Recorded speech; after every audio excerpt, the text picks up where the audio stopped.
Hello, Samurai. I'm Hunter. Welcome back to Let's Play Sword of the Samurai. All right. And here I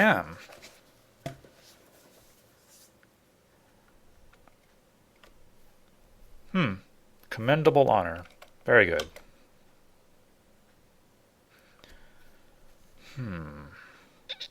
He has more samurai than I. And he's known throughout Japan as an aggressive daimyo.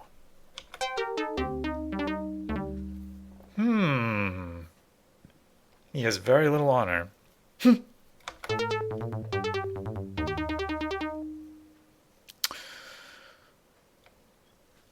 the guy with no great distinction... Oh, he has barely adequate honor. All right.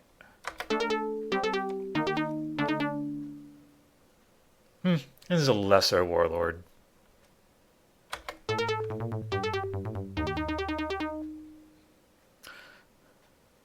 All right.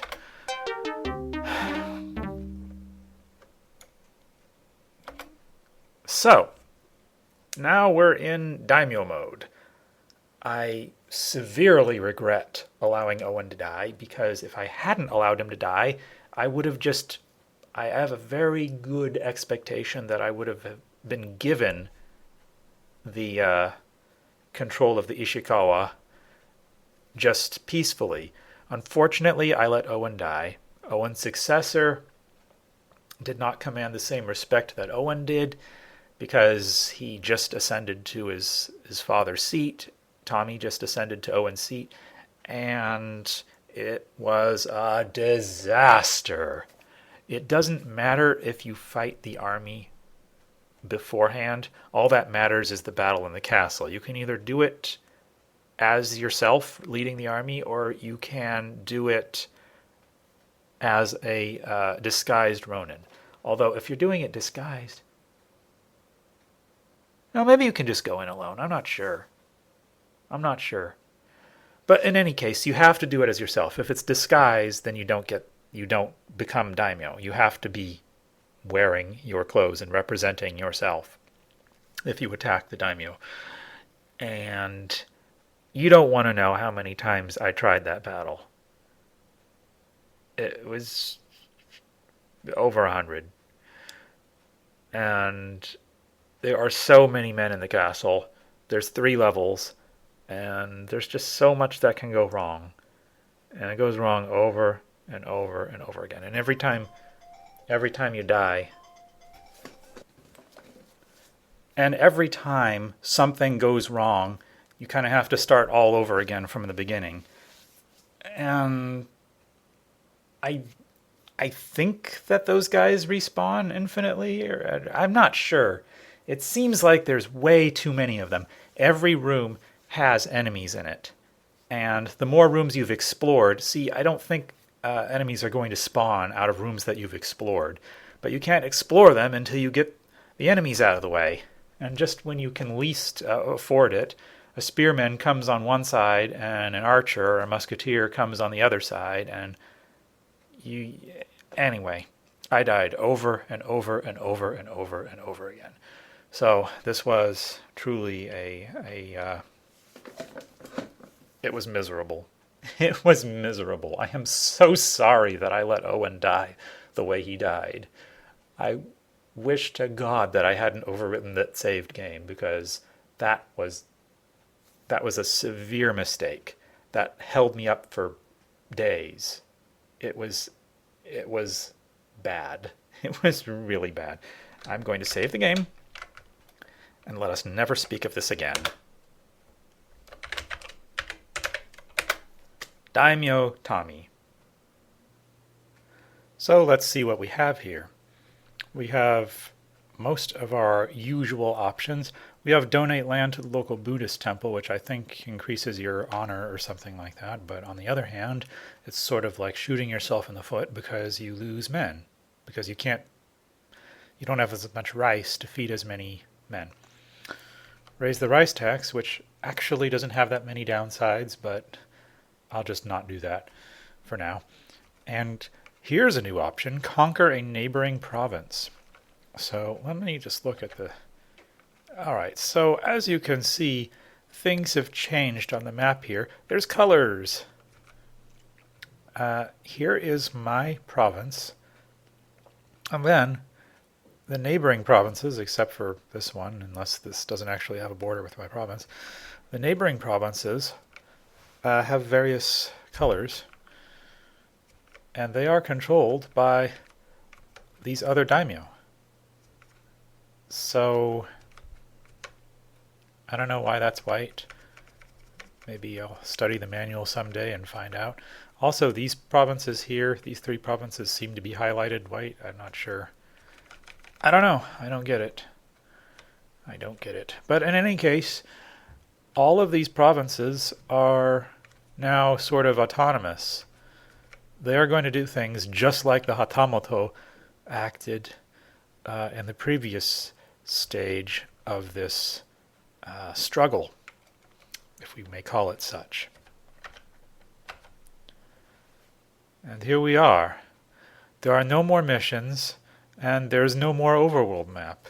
So, for instance, travel.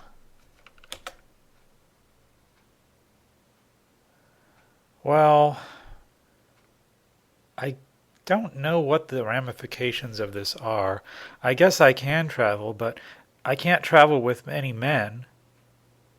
And I think my options are sort of limited to the style of fighting that I was doing earlier in the castle.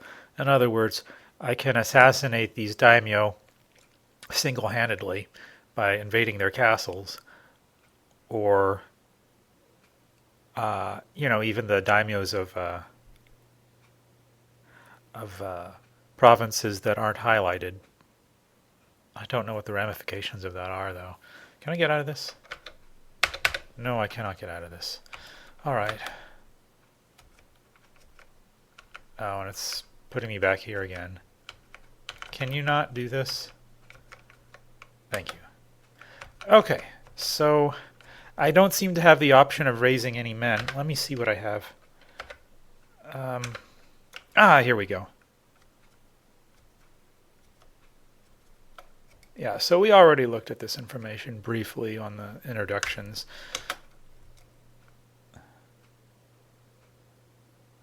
Alright, so that's what I have as a daimyo. Let's see, what do the other guys have? 2,000 warriors. So these are probably ranked in order of how many warriors they have. So Murakami only has 600 men, and he's obviously in Murakami province. So let me look at the map, see where Murakami province is, because guess what? I'm going for him first. Murakami. Wait. Where? Where's Murakami? Okay, I'm confused. Where's Murakami? Oh, it's Shinano province, but it's the Murakami clan. Shinano. Okay. Got it. So, let's see.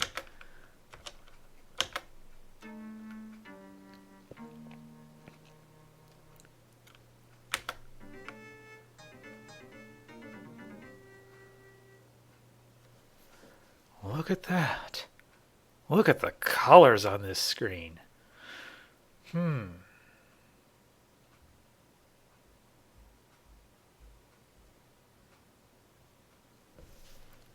Beautiful. Now that is the way to rule. Through diplomacy, if you want to call this diplomacy. It's more like an ultimatum, but yeah. I mean, we could have killed his men, but why? What's the benefit in that? I don't know what the benefit of this traveling by himself is. I don't know. I have to look into that. And another daughter. Excellent. Hope she has a good life. As you can see, the daughters, there's nothing wrong with them, right? You can even, I think there's some kind of option where you can marry a daughter to an arrival or something like that,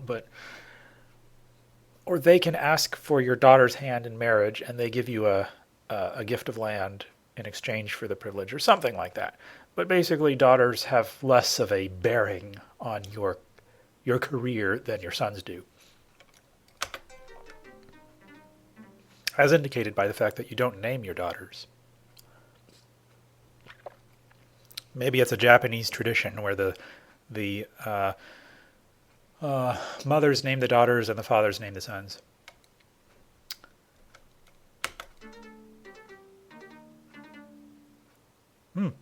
Well, fine by me.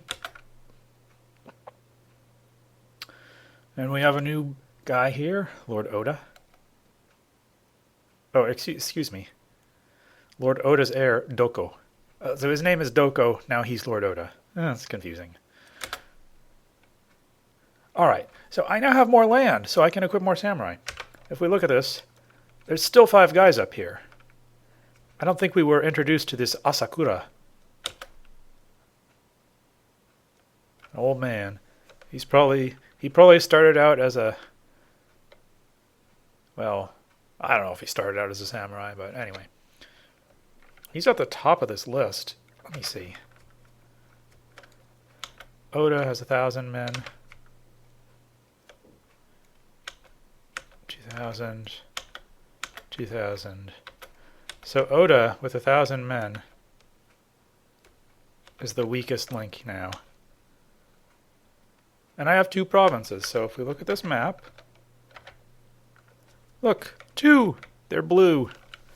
And this green province for Lord Asakura is now considered a rival of mine. So whenever I get rid of one of these guys, another one is just going to pop up in one of these unrelated provinces. I am also able, I believe, to grab these neutral provinces. Neutral in the sense that they are ruled by daimyos who are not trying to become shogun. However, you understand that what differentiates a neutral province from a colored province is the guys who are trying to become shogun will conquer the neutral provinces. And each other. And they will attack me. The neutral provinces, on the other hand, will mind their own business. And they tend to be pretty easy to knock over. But of course, the more neutral provinces that you conquer, the more samurai you can raise, and these armies are going to get very, very big. I started out with 1,700 men, which is already a pretty good-sized army. I forget what that is in comparison with the army I had. I think I had 1,200 when I was at Hatamoto last, and Owen probably had 1,500 or something like that. Started out with 1,700 in Daimyō mode, and there's going to be a lot of men. There's going to be some very big battles. And that's pretty much what we're going to be doing from now on, is fighting battles with these other daimyo. So as you can see, the first guy we went to in Shinano province surrendered to us, probably because he had no chance. He understood that he had no chance. We can do that. But most guys are actually going to put up a fight. I'm not actually going to do a fight right now because I don't want to make this video too long, but next time on Let's Play Sword of the Samurai, we're going to go to probably Oda here, Lord Oda, and see what he has to say about joining the Ishikawa clan. And another thing to consider is that notice how this guy in the red, Lord Niwa, he cannot get out of there. He has to attack one of us, either myself or the guy in purple or the guy in the green province, in order to expand. So that can work to my advantage. Or it could work to my disadvantage if he just decides he wants to attack me. But the thing is, I should probably not focus on him because he could be, in effect, an ally.